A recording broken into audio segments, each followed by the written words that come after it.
Ki Wirosuto beserta keluarganya terkubur hidup-hidup di gua penggalian Batu Gamping. Tahukah kamu bahwa tempat ini adalah lokasi keraton pertama Kesultanan Yogyakarta sebelum pindah ke keraton yang kita ketahui saat ini? Satu Hari Satu Sejarah dan Edukasi episode 47.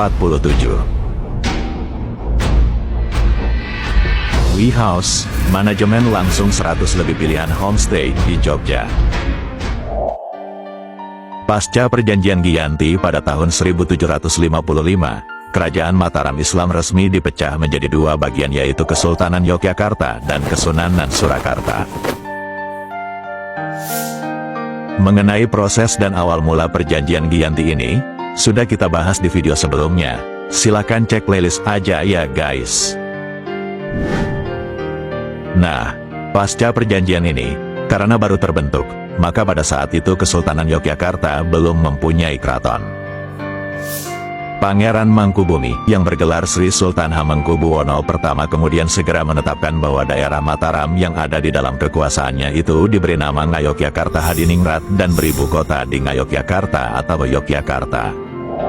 Ketetapan ini diumumkan pada tanggal 13 Maret tahun 1755. Tempat yang dipilih menjadi ibu kota dan pusat pemerintahan ini, ialah hutan yang disebut Beringin, suatu daerah yang diapit oleh Kali Code dan Kali Winongo. Di sana telah ada sebuah desa kecil bernama Pacetokan. Di sana juga telah ada suatu pesanggrahan yang dinamai Garjitowati, yang dibuat oleh Susuhunan Pakubuwono II dulu dan namanya kemudian diubah menjadi Ayodhya. Setelah penetapan tersebut di atas diumumkan, Pangeran Mangkubumi segera memerintahkan kepada rakyat untuk membabat hutan tadi sebagai tempat untuk didirikannya keraton. Nah, proses pembangunan keraton utama ini tentu akan memakan waktu yang cukup lama. Oleh sebab itu, Pangeran Mangkubumi dibantu 3 penasihatnya, yaitu Ki Wirodrono, Ki Wirojombo, dan Ki Wirosuto, memerintahkan Adipati Jayaningrat untuk membangun pesanggrahan keraton sementara di wilayah Gamping Ambar Ketawang. Dulu, di wilayah ini terdapat perbukitan batuan gamping. Batu gamping adalah bahan campuran untuk dinding rumah atau semen di masa itu yang biasa disebut labur. Gunung Gamping ini yang ditambang untuk digunakan sebagai bahan bangunan untuk keraton Yogyakarta yang akan dibangun. Nah, saat membantu proses pembangunan di lokasi penggalian di Gunung Gamping Ambar Ketawang ini, terjadilah kecelakaan kerja yang menimpa Ki Wirosuto. Ki Wirosuto beserta keluarganya terkubur hidup-hidup di gua penggalian Batu Gamping. Wafatnya Ki Wirosuto beserta keluarga membuat Pangeran Mangkubumi sangat bersedih. Ia meminta digelar ritual sesaji berupa bekaka beserta ubur ampe kembang sebagai penghormatan terhadap wafatnya abdi dalam beliau tersebut. Nah, ritual saparan bekaka ini masih terus diperingati hingga sekarang. Puncak ritual ini adalah penyembelihan boneka bekaka untuk mengenang pengorbanan Ki Wirosuto beserta keluarga yang wafat dalam keadaan mengabdi kepada Kesultanan Yogyakarta di Bukit Gamping ini.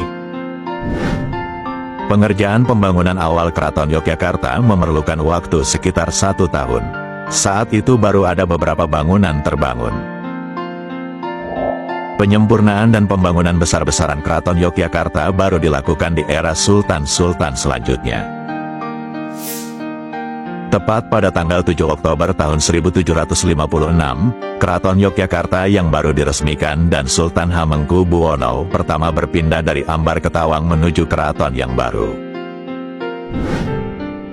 Nah, saat ini, pesanggrahan Ambar Ketawang hanya tersisa puing-puing, nyaris tak berbentuk lagi. Itu sebabnya, pesanggrahan yang berada di tengah pemukiman warga tersebut lebih dikenal sebagai petilasan Keraton Ambar Ketawang. Tentu, area ini terlalu sederhana untuk dapat disebut sebagai keraton.